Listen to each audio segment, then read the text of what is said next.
Yeah, I agree. The communication is a big part. Maybe giving a little bit of background. I was responsible for 25 countries and working with that then 25 cultures at least, if not more, if you take inside of the countries, there are different cultures. So number one was the willingness to approach the other culture and trying to understand. So if we take the example of Germany and Spain, I'm new in Spain. I've still no idea of the culture in Spain after a couple of months. But for example, when we worked in international teams, we shared, okay, if we take Easter was last week. So why do you celebrate Easter? Because if you work with people in China, they don't understand Easter. They don't understand the background of this.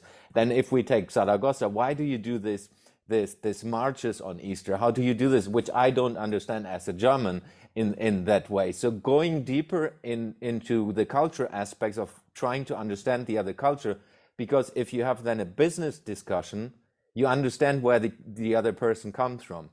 And that's very easy to understand when you take cultures who are far apart, like Germany and Russia, for example. It was hard for me to understand, okay, why do they still celebrate the Second World War in the way they do with the big parade and so on?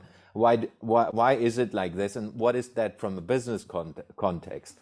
So doing that in a way is really, if you understand the differences, you can have a discussion around that. And then you can say, okay, you see things from a different way, but how do we combine the superpowers? Let's say a German, if we stereotype, is very organized, often at least.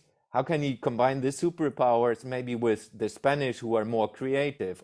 That you say, okay, we focus on the Spanish people who are more creative and the German maybe brings the structure. If we combine this from a team approach, then it's going to help all of us to work with the things we like and we're good at.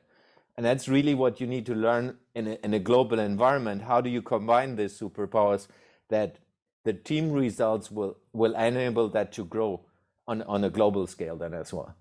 Mm-hmm. So it's really about learning about the other cultures and trying to understand each other. And that can be simple things like I do this today, for example, in the company where I'm in Zaragoza, we do kind of a personal development jam where we just talk about these things and listening in different ways. And I just teach the total company on a specific topic every Friday. And it's just 15 minutes coffee break.